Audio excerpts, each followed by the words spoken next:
పాదయాత్ర అంటే ఈ రాష్ట్రంలో ప్రజల ఎక్కట్లు వ్యతలు బాధలు తెలుసుకొని పదిగా అధికారంలోకి వచ్చినాక వారికి సహాయం చేసినటువంటి కుటుంబం రాజశేఖర రెడ్డి గారి కుటుంబం.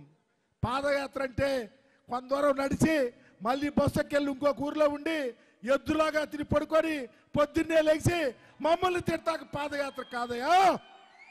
ఈతనంట పాదయాత్ర ముగింపు రోజు పాదయాత్ర చేసిన వాడు ఏం చెయ్యాలి?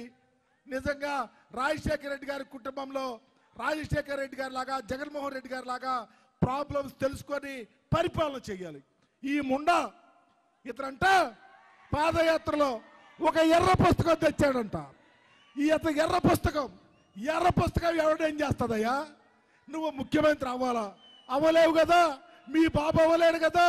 175 నియోజకవర్గాల్లో క్యాండిడేట్లు పెట్టలేని మీ బాబు ఈ రాష్ట్రానికి ముఖ్యమంత్రి అవుతాడా? మేమేం పిచ్చోళమా? ఎస్సీ ఎస్టీ బీసీ మైనారిటీలు పిచ్చోళమా? తడాకా చూపిస్తాం. అందుకే ఈ సామాజిక బస్సు యాత్ర.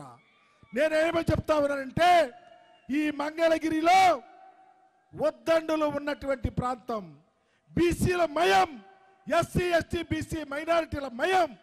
ఈ మయమంతా కట్టగట్టుకొని జగనన్న పెట్టడానికి మా సోదరుడికి టికెట్ ఇచ్చాడు, మా చేనేత కార్మికులకు ఇచ్చాడు.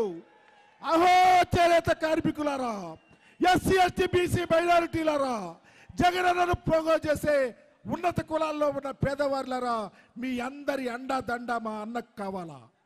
వైఎస్ఆర్ కాంగ్రెస్ పార్టీ జెండా ఎగరాలా? మరలా ఎప్పుడన్నా మీ ఇక్కడ వచ్చిన వాడు కానీ ఈ ప్రాంతంలో ఉన్న ఎస్సీ ఎస్టీ బీసీ మైనారిటీలు 2 చేతులు జోడించి చెప్తా ఉన్నా, 600 అగ్రహారాలు బీడైనా మనమంతా ఒకటే. జగనన్నను కాపాడుకోవాల్సిన బాధ్యత, ఆ బాధ్యతే చిరంజీవిని గెలిపించాల్సిన బాధ్యత. అందుకనే తప్పు చేయొద్దు, మర్చిపోవద్దు. దొంగ అయిన చంద్రబాబు భర్తం పెడదాం, జగనన్నను ముఖ్యమంత్రి చేసుకుందాం. ఈ నియోజకవర్గంలో గాంధీ చిరంజీవిని గెలిపిద్దామని తెలియపరుస్తూ నాకు ఈ అవకాశం ఇచ్చిన పెద్దలకు ధన్యవాదాలు చెబుతూ సెలవు తీసుకుంటా ఉన్నా. జై జగన్, జై జగన్.